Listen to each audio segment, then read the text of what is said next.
Krishna Krishna, Hare Hare.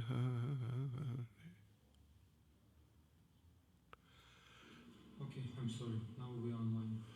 Okay, can I see myself on Facebook? Yes, but it with some latency, so Oh, okay. I'd better open, for example, our Russian. No, it's all right. It's okay. I'm just going to have a look on my phone Okay. just to see. Okay, Hare Krishna, devotees. I assume you're all there online. And here we are. It's our Sunday program.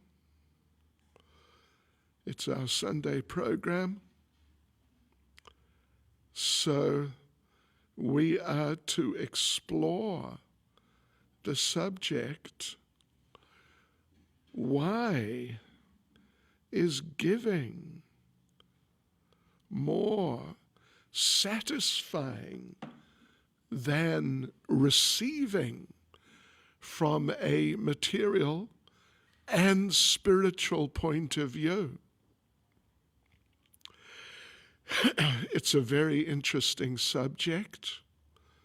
Let us get into it.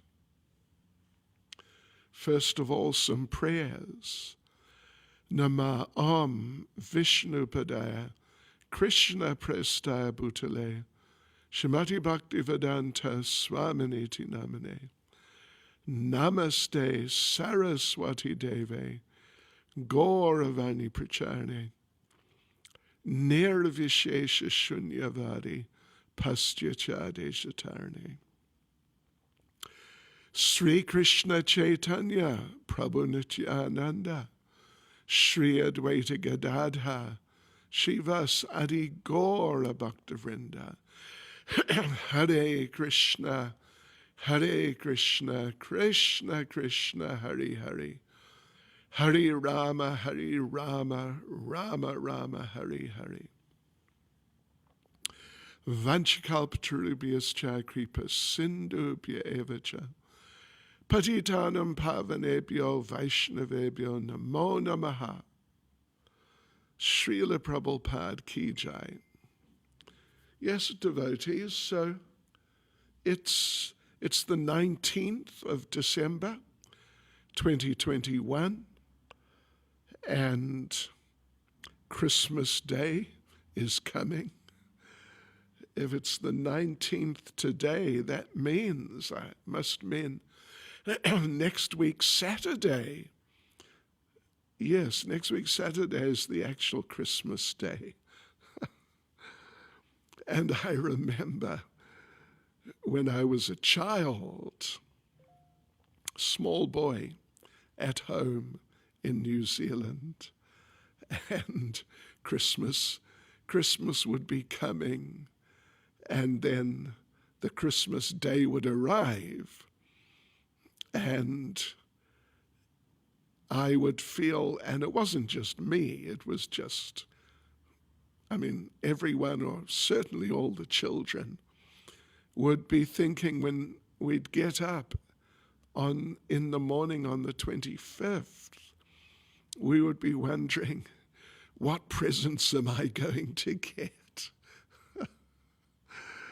Oh, and we'd go down, and I remember we would have a Christmas tree, some sort of little pine tree or something, and decorated with little decorations, and underneath would be the Christmas presents. Oh, Krishna.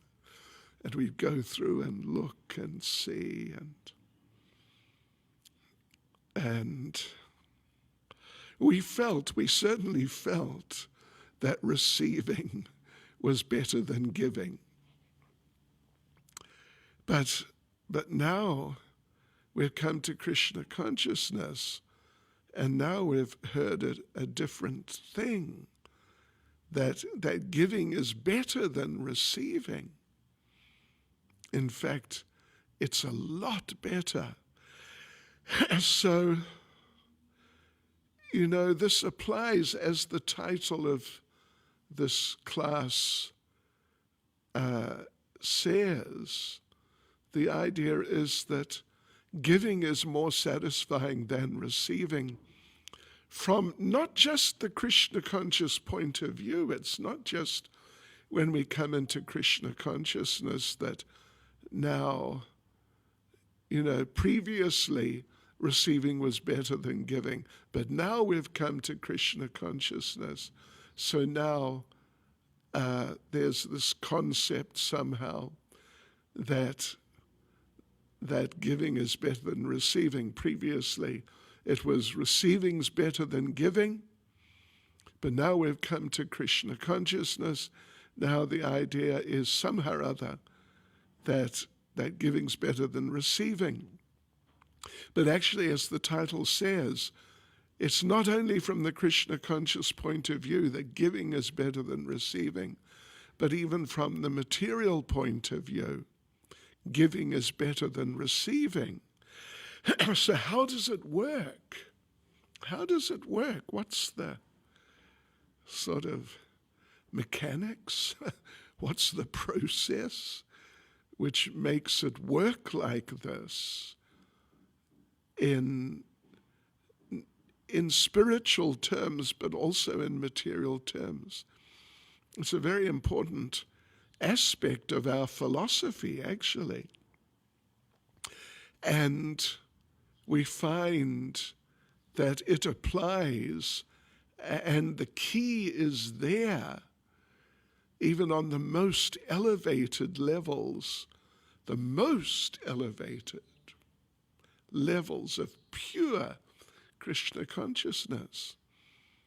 So in order to really appreciate the principle and get into things, first of all, I want to address the subject from that high level, the very high level of pure devotional service.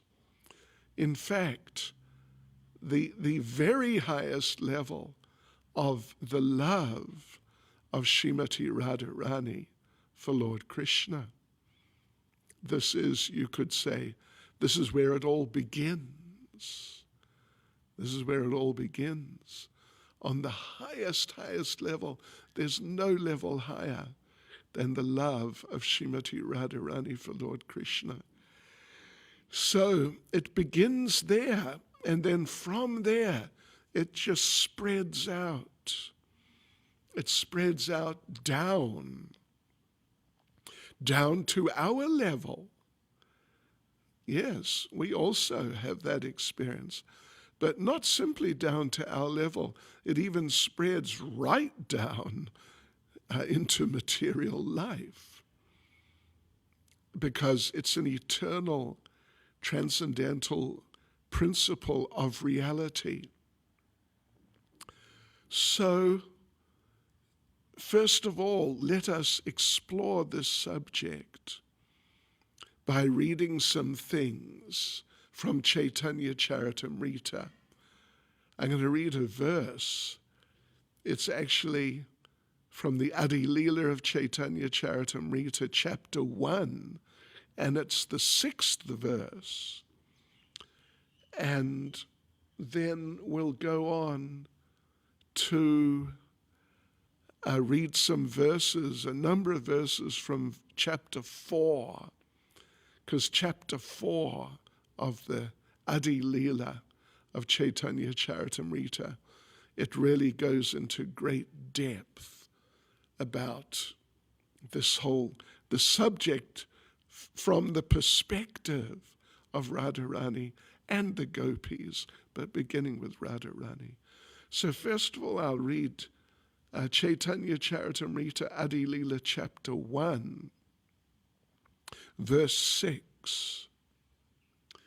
Shri Radhaya Pranaya Mahima Kidrisho vanayaiva, swadyo yenad bhuta maduri ma, Kidrisho va madhya, sokyam chasya mad anubhavata, Kidrisham veti lobat, tad bhavadya samajani sachigarba, sindo harindu.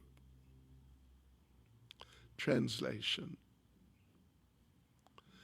Desiring to understand the glory of Radharani's love, the wonderful qualities in him that she alone relishes through her love, and the happiness she feels when she realizes the sweetness of his love. So, desiring to understand those things, the Supreme Lord Hari, richly endowed with her emotions, appeared from the womb of Srimati Sachi Devi as the moon appeared from the ocean. So, yes. To begin trying to understand this, the whole subject, why giving's more satisfying materially and spiritually. To begin by understanding the root of it all, where it all comes from, what it is from which these points are actually true, we should understand the love of Radharani for Krishna.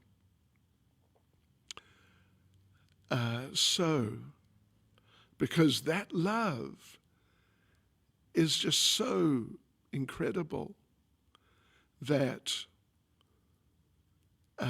it's really clear that when she gives to Krishna or when she serves Krishna, she gets pleasure from that. She gets satisfaction from that far more than even Krishna gets by being served by her. This is the principle. So, okay, that was Adi Leela chapter 1, verse 6. I'm going to now go on to Adi Leela chapter 4, and I'm going to read a few, some of Prabhupada's words from the introduction to that chapter. Prabhupada says, in this chapter of the epic Caitanya Charitamrita, Krishnadas Kaviraj Goswami has stressed that Lord Chaitanya appeared for three principal purposes of his own.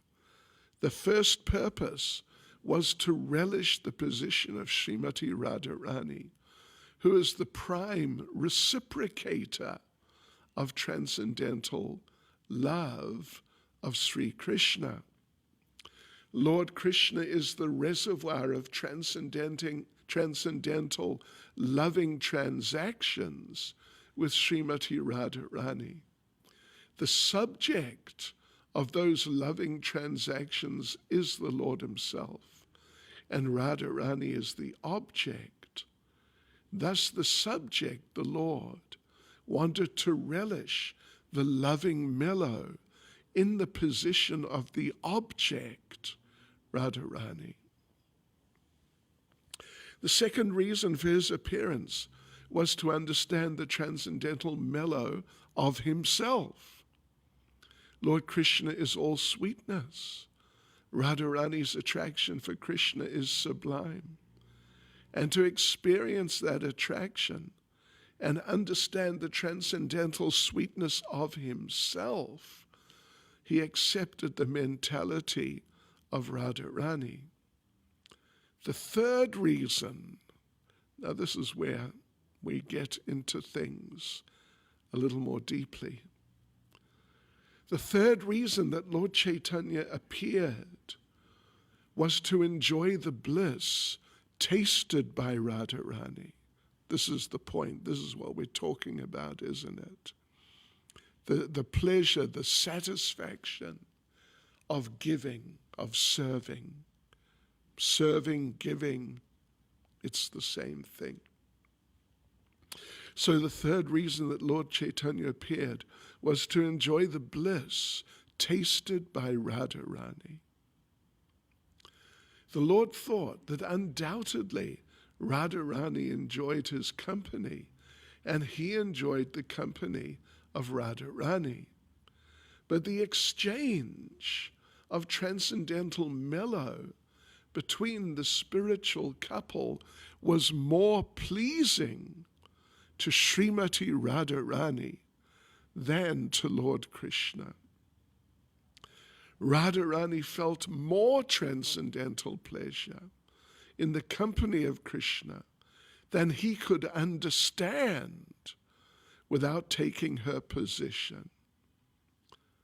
But for Sri Krishna to enjoy in the position of Srimati Radharani was impossible, because that position was completely foreign to him, because he's Krishna.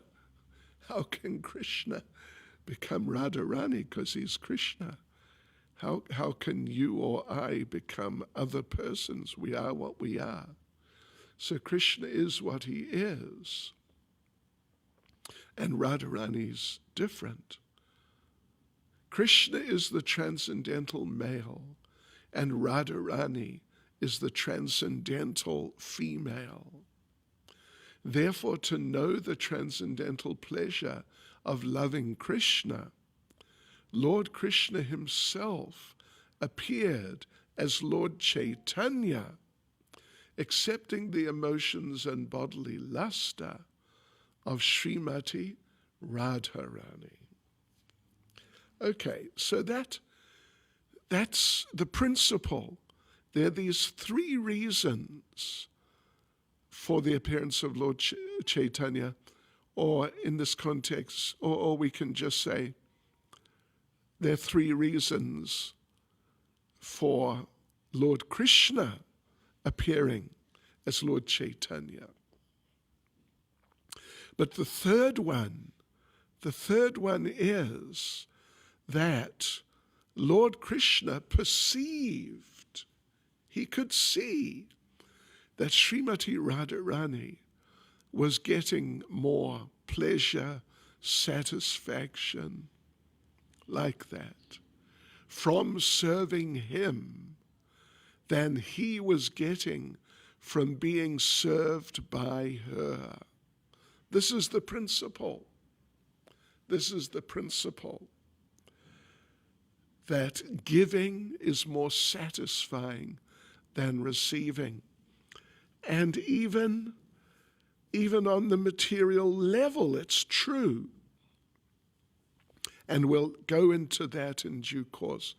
But for the time being, let's just hear a little bit more of how it's working between Srimati Radharani and Lord Krishna. The basic idea from which, even on the material level, the same phenomenon manifests, that giving's better than receiving.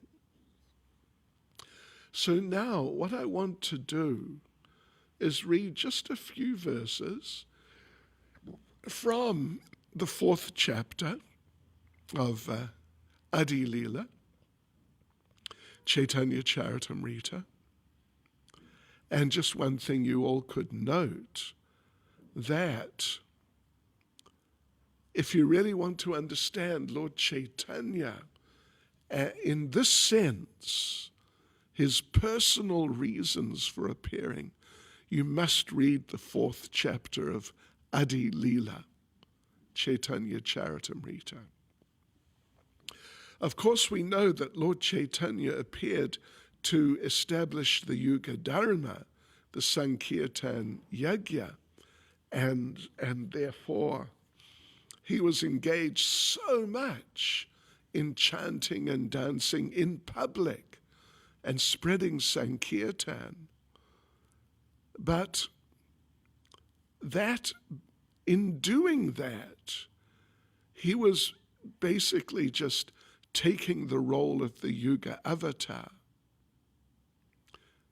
It's sort of, it's really wonderful, but in a sense, it's kind of official.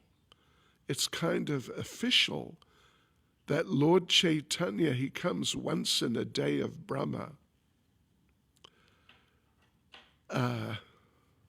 At the beginning of the Kali Yuga, of one of the Kali Yugas.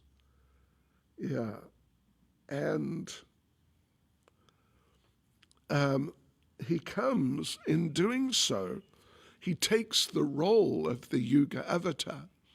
There's always a Yuga avatar in Kali Yuga who spreads chanting, generally the chanting of names of Lord Vishnu, and Sankirtan of the names of Lord Vishnu.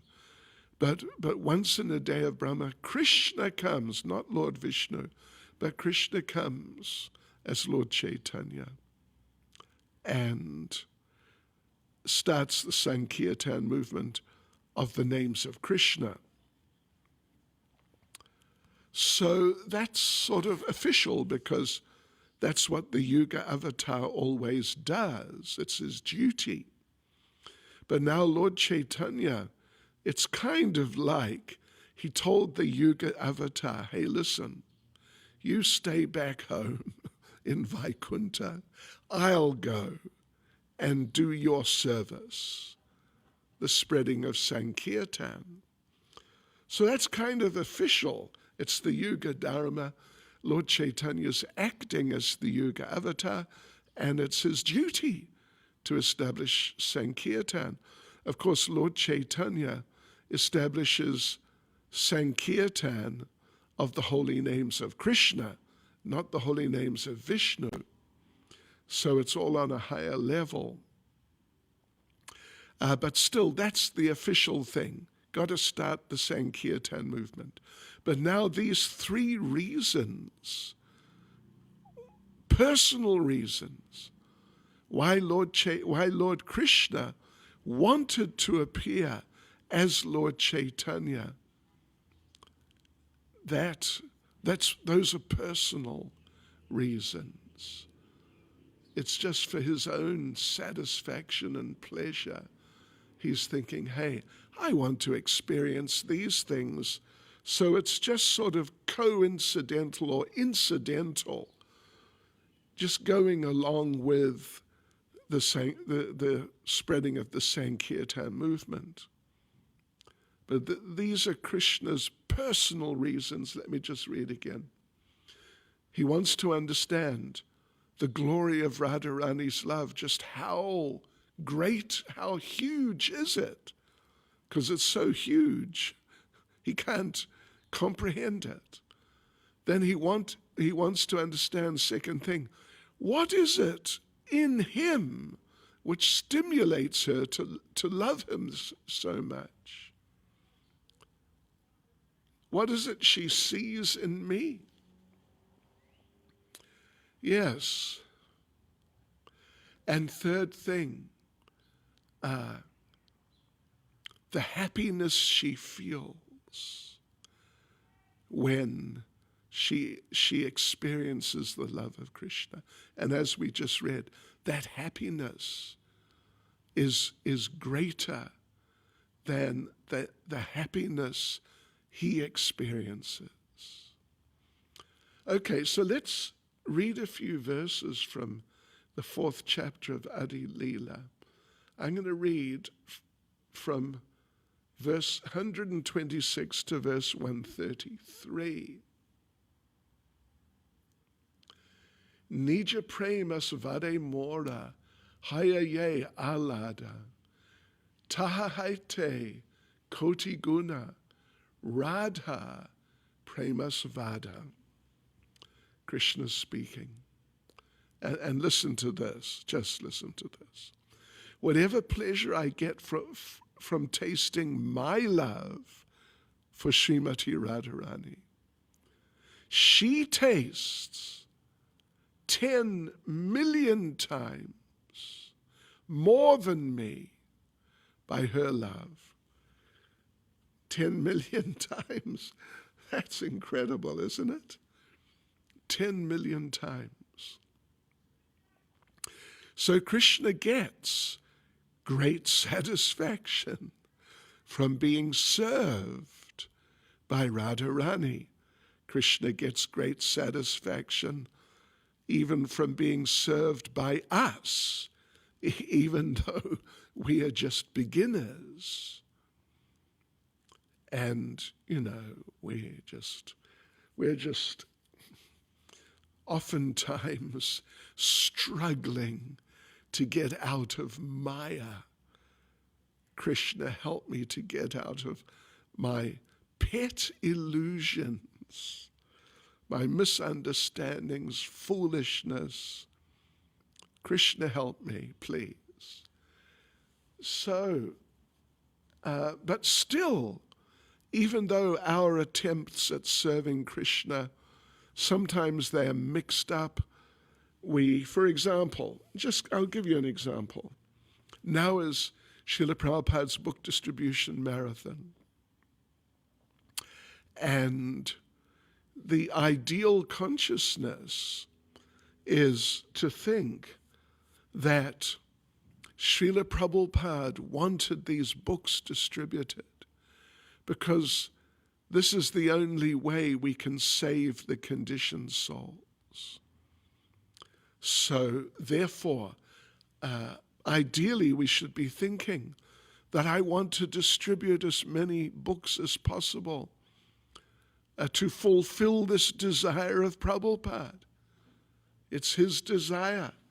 Distribute as many as possible. That's his desire. All right? Then, to please him, I will try and distribute as many as possible, just to please him. And of course, to help the conditioned souls.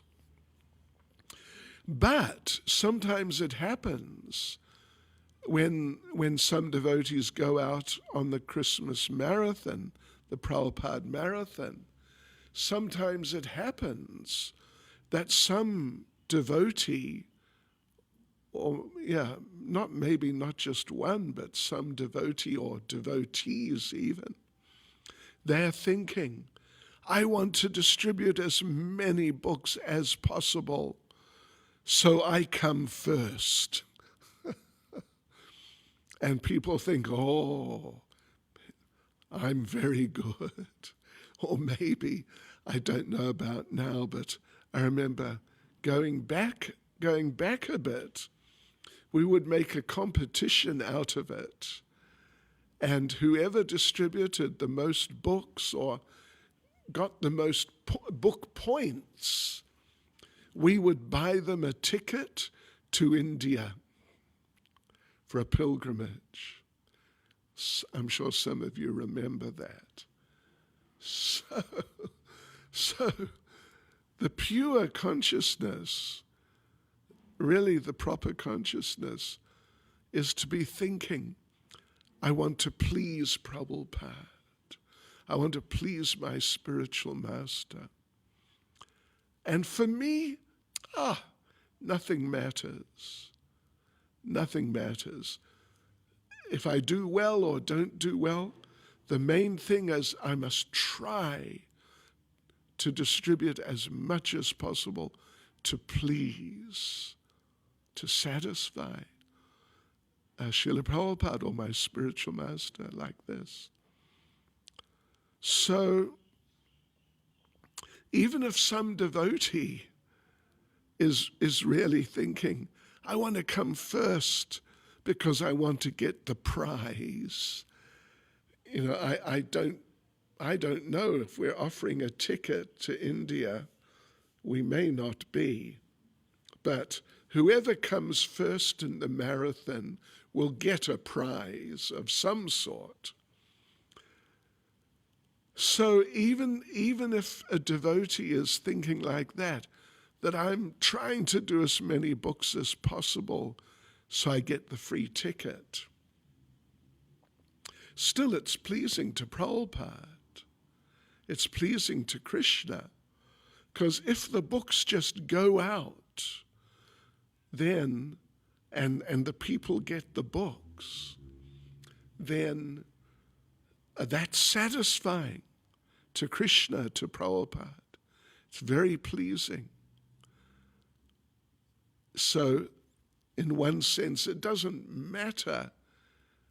It's not essential that the devotees distribute books in that pure consciousness.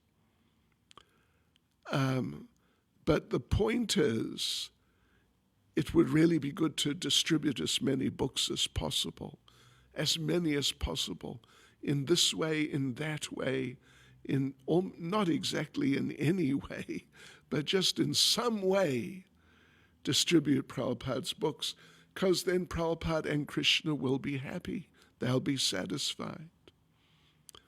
So, but, as Krishna says, whatever pleasure I get from tasting my love for Srimati Radharani, she tastes 10 million times more than me by her love.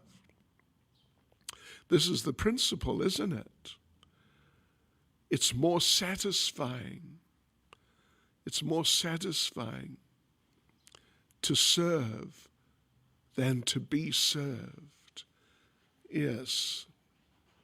So there's a lot to say about this on that level, on the level of Srimati Radharani, on the level of the gopis, how they're trying to please Krishna, and in doing that, all of them are getting so much pleasure than Krishna, who's receiving their service.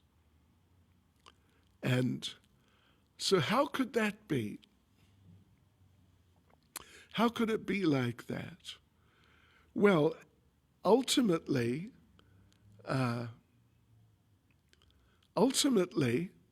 it's because when you satisfy Krishna, then, Krishna's big. He gets a lot of satisfaction. So when you satisfy Krishna, because we are part and parcel of Krishna, therefore we share in his satisfaction, in his pleasure. This is the actual principle. And let me just read these verses here, following on from that verse about how she tastes 10 million more times pleasure than Krishna does. So Krishna says, just as I am the abode of all mutually contradictory characteristics, so Radha's love is also full of similar contradictions. Radha's love is all-pervading, leaving no room for expansion, but still it is expanding constantly. Just turn on the thing here.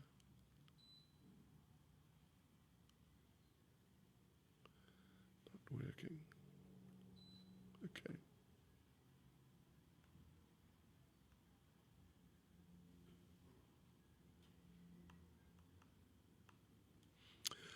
Right. Radha's love is all-pervading, leaving no room for expansion, but still it is expanding constantly. There's certainly nothing greater than her love, but her love is devoid of pride. That is the sign of its greatness.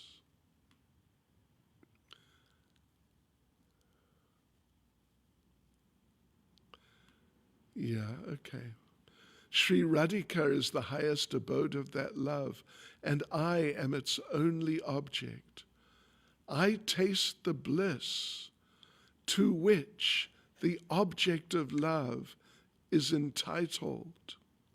But the pleasure of Radha, the abode of that love, is 10 million times greater.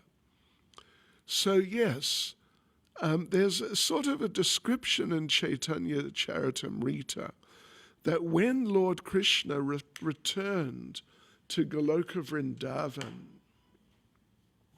5,000 years ago, then Lord Krishna was sitting and thinking, remembering how wonderful his pastimes had been while he was here.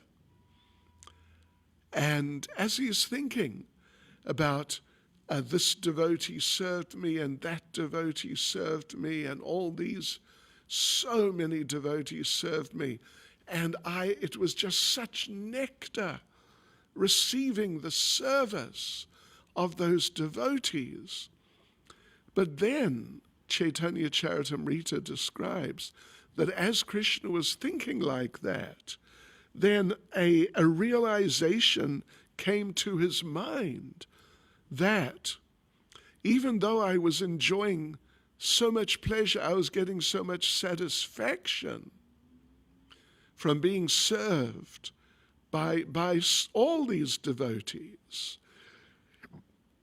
but still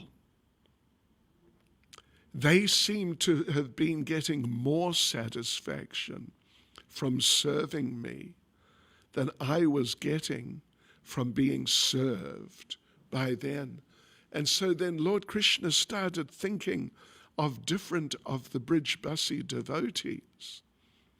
And he remembered someone that this devotee was serving me so nicely and I was getting so much pleasure. But this other devotee, whoever it was, this devotee was getting twice as much pleasure through serving me than I was getting by being served by him or her. And then Krishna thought of another devotee. This devotee served me so nicely, I was getting so much pleasure. But actually this devotee was enjoying 10 times more than me. And 10 times, that's a lot more. And then Krishna thought of another devotee, that this devotee was serving me so nicely, it was just wonderful. But then Krishna realized, but actually, this devotee was enjoying 100 times more pleasure than me by serving me. So Krishna is just going deep into this realization. Then he started thinking about the gopis. Some particular gopi was serving him and pleasing him, satisfying him so much. But that gopi was getting 1,000 times more pleasure, more satisfaction from serving him than he was getting by being served like that. And then another gopi, 100,000 times more. I mean, just consider 100,000 times more than they were enjoying. I mean, than Krishna was enjoying. I mean, it's just mind-boggling. 100,000 times, 1,000,000 times. And then Radharani, that. The pleasure of Radha, the abode of the love, is 10 million times greater than the pleasure Krishna was getting. So when Krishna realized that, in the cases of all those devotees, but ultimately particularly Radharani, then Krishna thought, right, I've had it with being the big enjoyer, everyone's serving me. I'm going to become a servant because I want to experience what these devotees are experiencing and particularly what Radharani is experiencing. So then he took the role of Lord Caitanya. Yes, so now, this is the background, and it's really important. It's just so important and just so glorious. Let's consider our situation. We're engaged in devotional service and in this way and that way and in so many different things.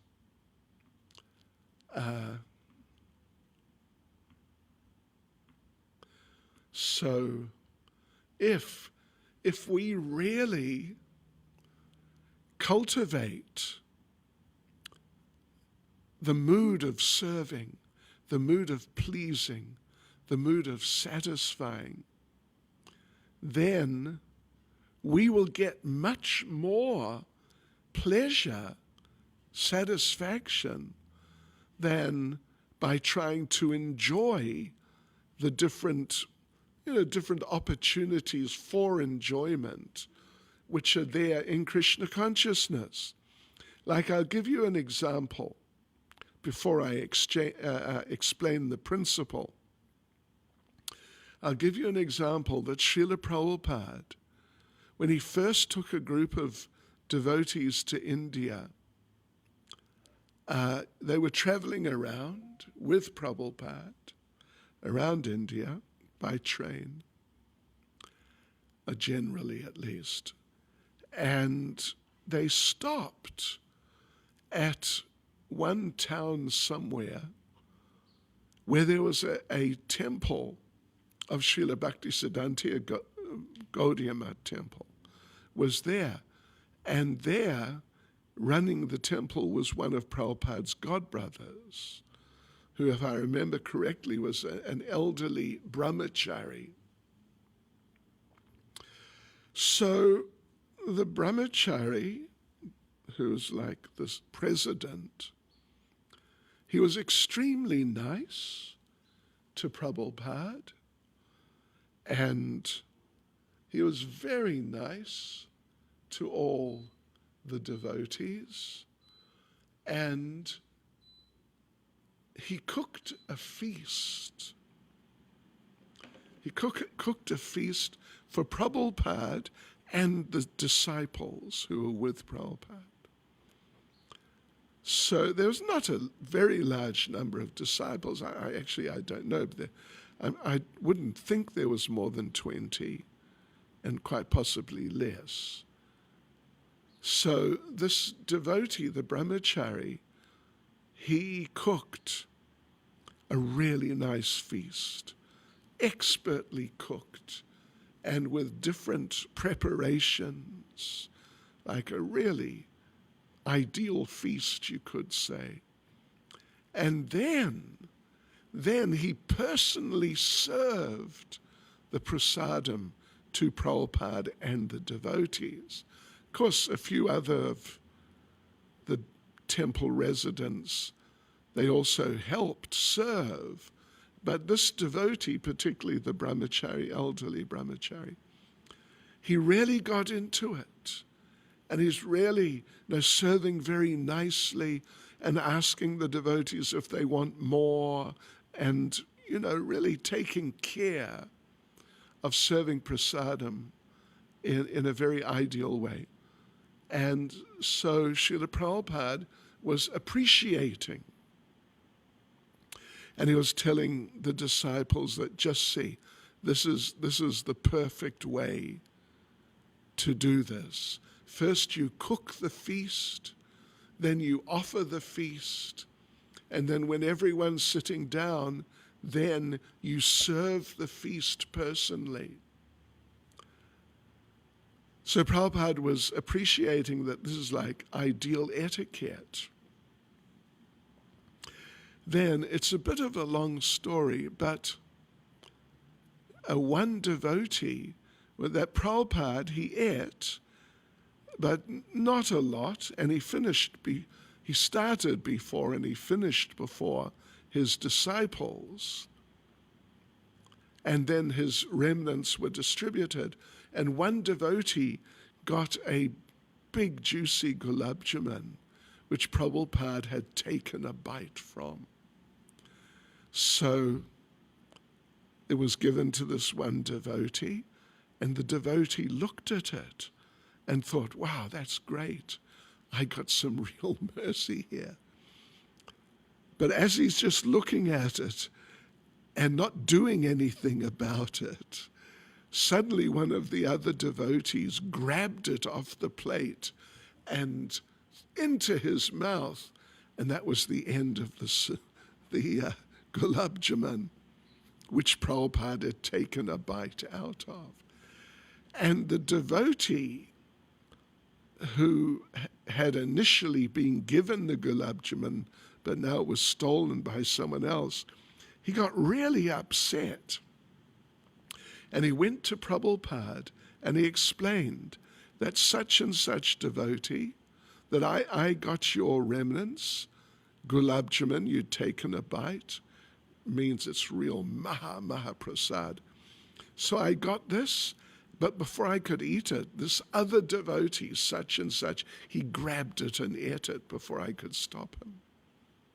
And Srila Prabhupada, he was hoping Prabhupada would say, oh, that's very bad, he shouldn't steal prasadam. Call him here, I will chastise him. But Prabhupada didn't do that. Prabhupada laughed. And Prabhupada said, oh, he was very intelligent. Anyway, that's not the point, although it is an interesting point. But my point is this, here it comes, that Prabhupada, after saying that, Prabhupada said, there are two types of devotees. One likes to distribute prasadam, and the other likes to eat prasadam. Prabhupada said, they are both good, but the one who likes to serve prasadam is better. So the position of serving is always the best position. So, okay, now let's go into some of the details of how it works, because this is very important. You know, Prabhupada would sometimes give the example of the hand in relation to the body. That the hand represents us, and the body represents Krishna, because hand is part of the body and we are part of Krishna. So the hand normally serves the body.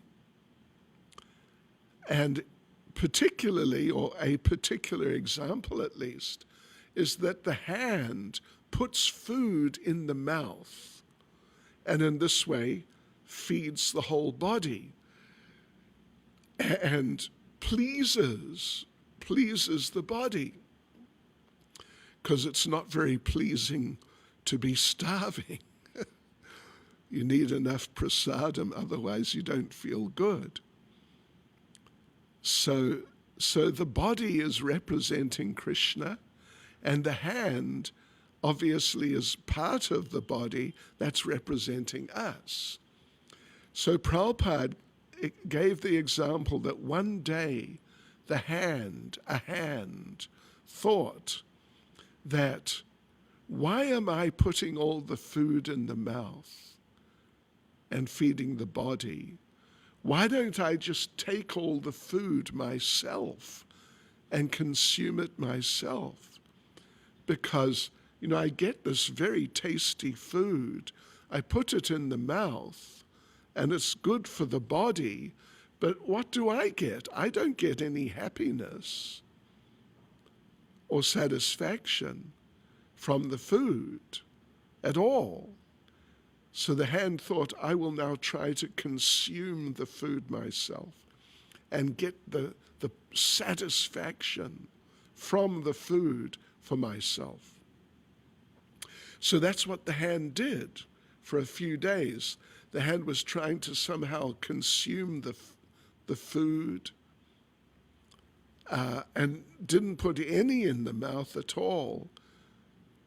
So naturally the whole body was not feeling good, starving, and the hand's thinking, I will enjoy the food myself, but the hand wasn't enjoying the food at all.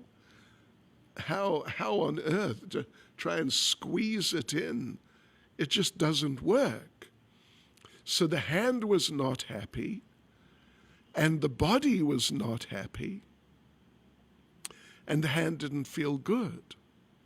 So after a few days of that, the hand got the idea, I'll put the food back in the mouth now and see if that helps me, because the hand was feeling weak,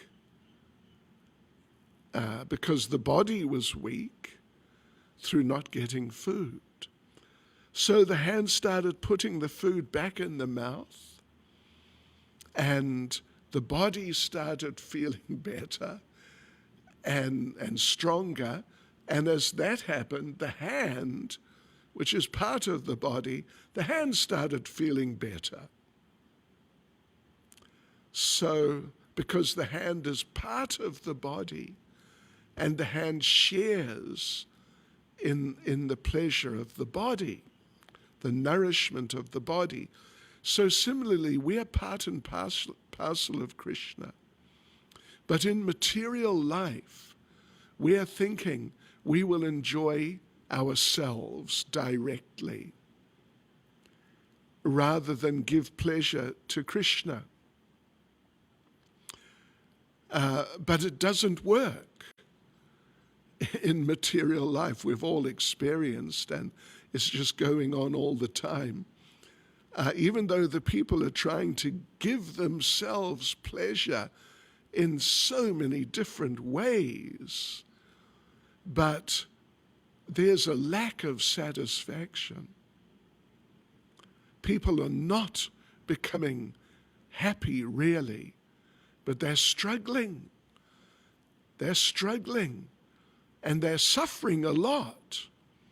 And then finally they die, and that's just a total disaster. So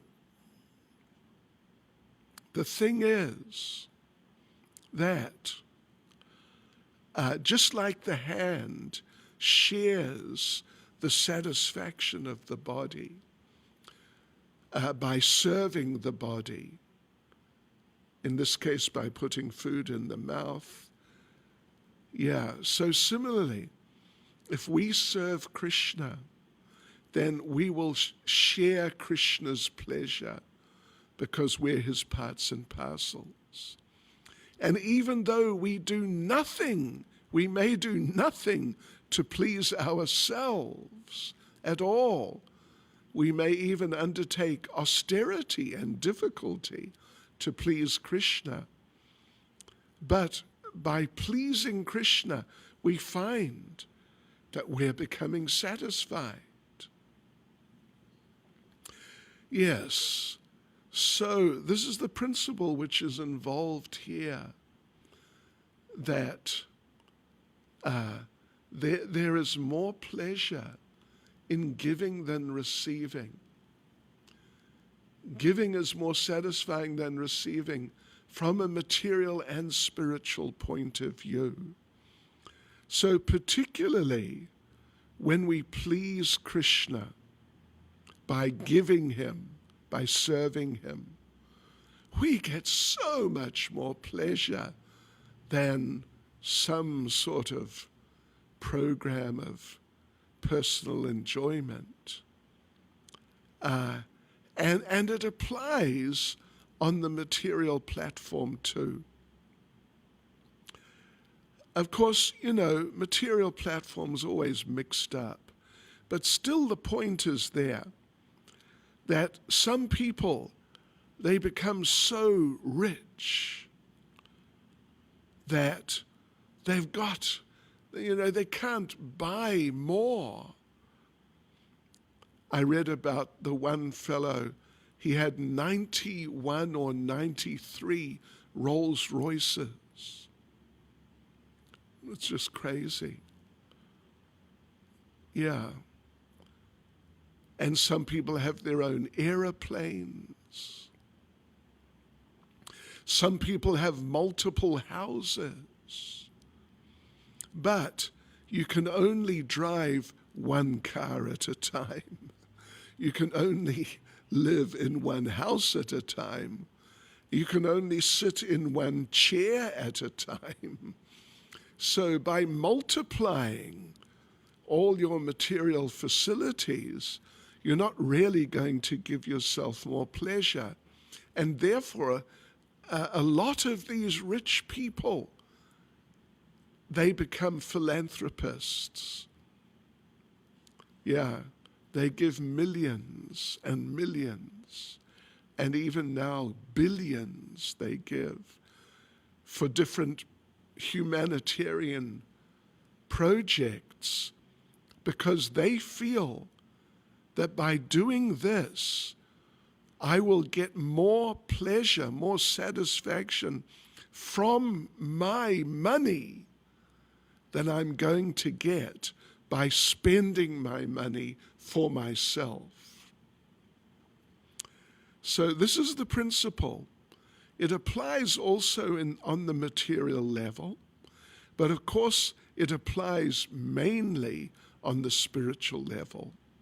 And even for neophytes like ourselves, even though, we have material desires, and sometimes we get a little sort of distracted from the real idea of pleasing Krishna, pleasing the spiritual master. Sometimes we get a little distracted from that, and some of our old tendencies from before, from our material life, come up, and we become a little interested in them. But then we experience what the hand experienced in this little story told by Prabhupada. We get a little deviated and we start thinking, maybe I could enjoy this or that on the material level. But what happens? We become dissatisfied. We become dissatisfied. And then we realize, no, I got to get focused in Krishna consciousness again. And then again we become happier. Again we become happy when we're properly situated again in Krishna consciousness. So in one sense, advancement in Krishna consciousness means that this point becomes progressively more and more and more clear. That I can't enjoy material things. But when I serve, when I'm giving to Krishna, when I'm serving the devotees, when I'm serving Srila Prabhupada, when I'm serving the mission, then I get much greater pleasure.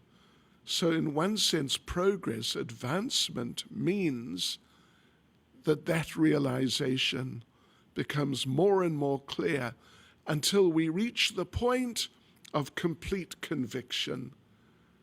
And then when some idea comes up of enjoying something material, then immediately we feel, no, and we reject it and just absorb ourselves in service and the mood of service.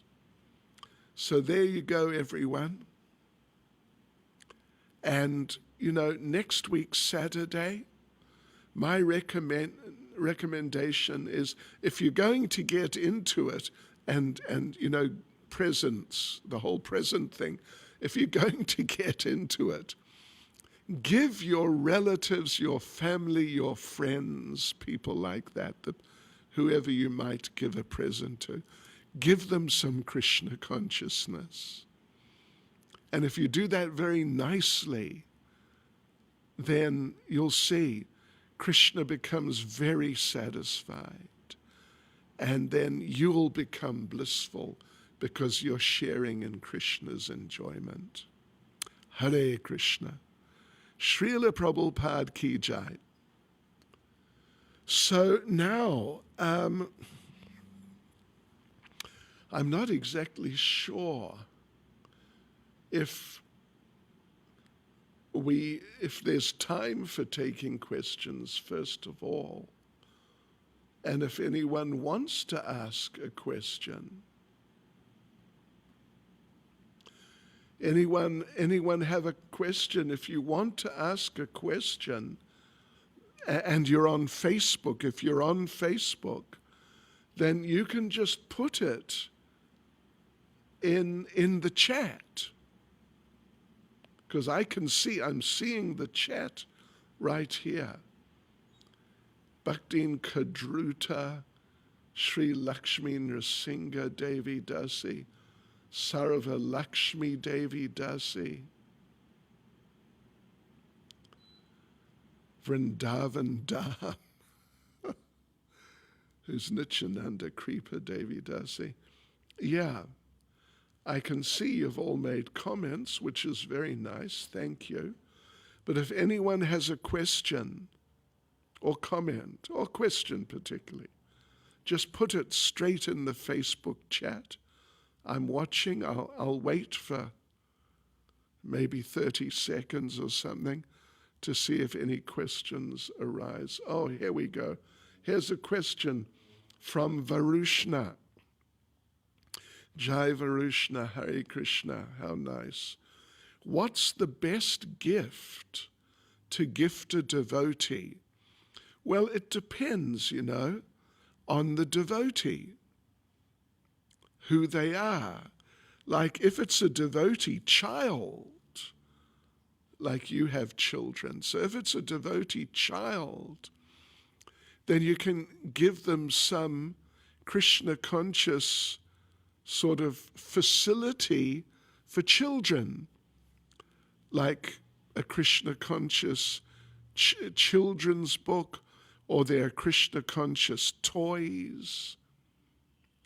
There are, you get these Radharani and Krishna and Jagannath, etc., etc., etc., soft toys.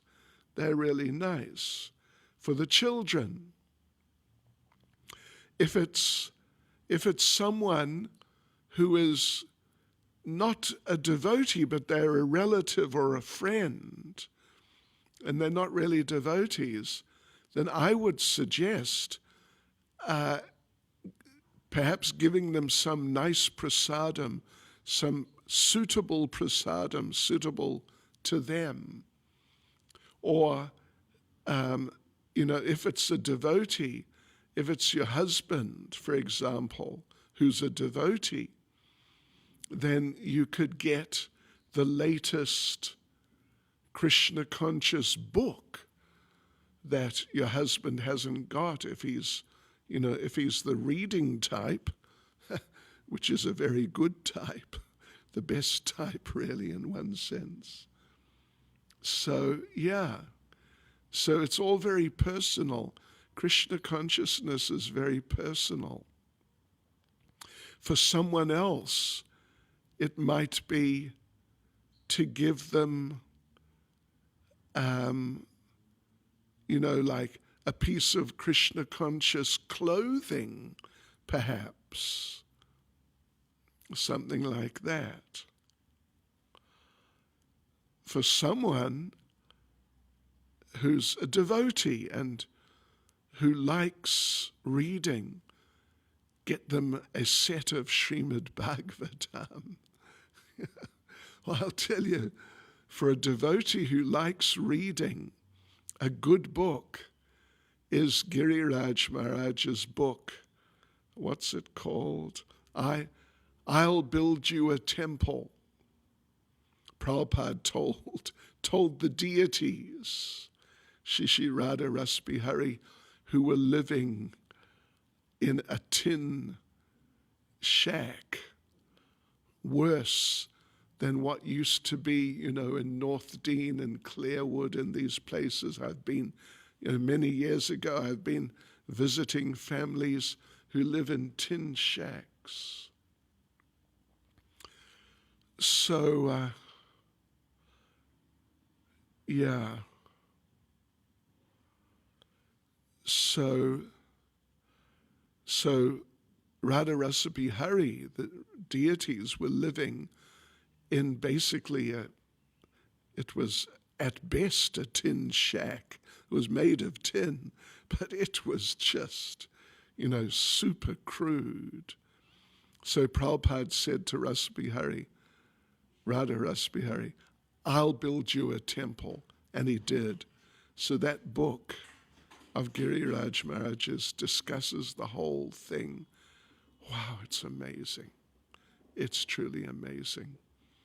Here's another question.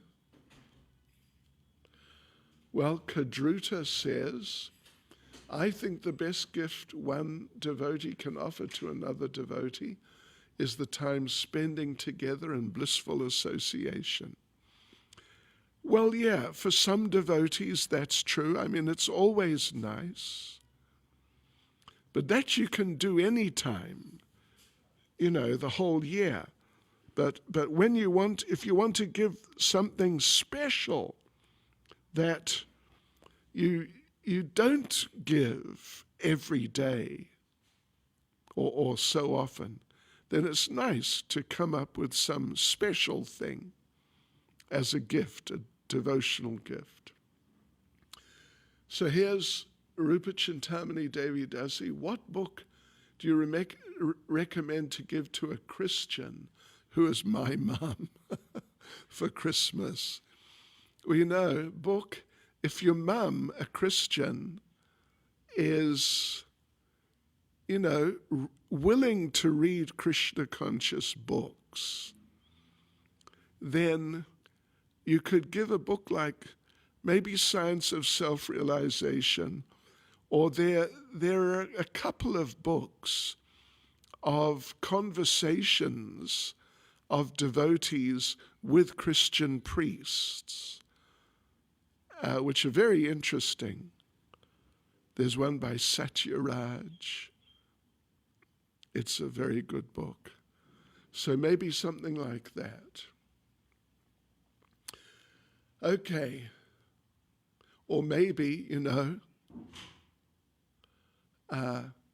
maybe give your mom, if she likes cooking, and if she's a bit adventurous in cooking, give her a cookbook, like a kurma cookbook.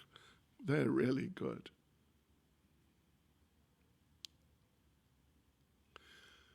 Can we share some other ideas for those who are not on a devotional path? I'm teaching yoga, so I'm meditating about a book and prasadam sweets for the students. But if you've got any additional ideas, I'd be grateful. Yeah. If you can get it, there are some devotees who have made, stickers or little flags, little decorative things with like Hare Krishna, Radhe Radhe on them. And it's something for people who are into yoga, means they have an interest in Indian things. And so this is super Indian, Sanskrit. Some sort of, like even you could make yourself Sanskrit, little Sanskrit pictures of the Maha Mantra or different mantras in Sanskrit, and then just small things and frame them and give them to the students and tell them these are, ancient, special mantras, and tell them what it says, teach them how to read it, and they can hang it on the wall or something like that. So, Sri Lakshmi Nrsimha, well, that was Ishwari Jahnavi, who's the yoga teacher. Haribol Ishwari Jahnavi. So, Lakshmi Nrsimha Devi Dasi says, I was listening to another class where the statement was made, our spirituality is meant for enhancing our humanity, not eliminating our humanity. The context was on how we can promote a better attitude towards diversity in our communities and how as devotees we tend to create a material spiritual divide in our lives. In view of the Christmas spirit, do you have any further comments on the statement? Well, yeah, our spirituality should make us, I mean, if we're really becoming more spiritual, it should make us more complete persons.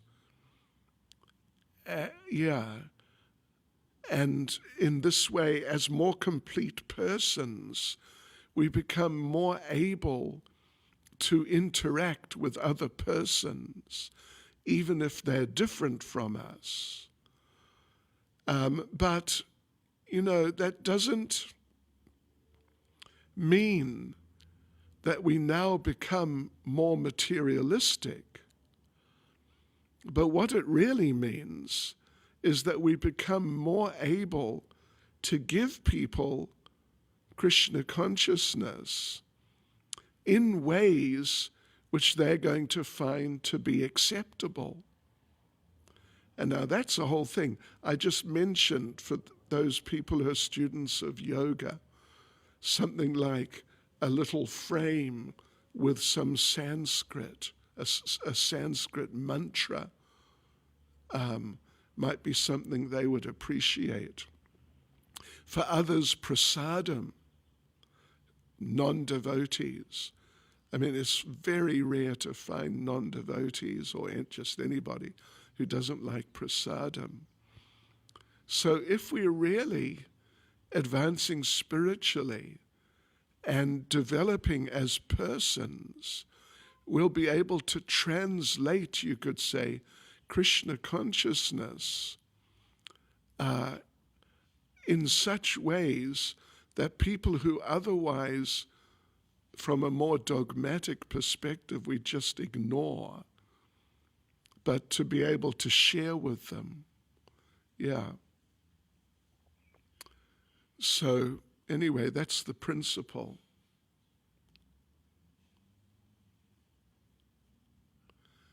Can you finger how they changed the Bible? I did it with my brother trying to speak about Krishna. Well, you've got to be careful about criticizing. If you get into pointing out, I mean, there are problems with the Bible, but if you get into pointing out those problems too much, then because the people, the Christians, they're emotionally attached to their Christianity. So even if you make points which are correct, you've got to be careful how much you do it and how you do it. Because otherwise, you'll just upset them, and that's not going to help them. Okay, so Hare Krishna, everyone. Hare Krishna, everyone. See you later. For those who are interested, at 4:30 we're having japa. And, yeah, well, that's nice, Kudruta. That's nice. Of course. 4:30 is japa, 5:30 today is Prabhupada Lilamrita. Hare Krishna. Srila Prabhupada Ki Jai.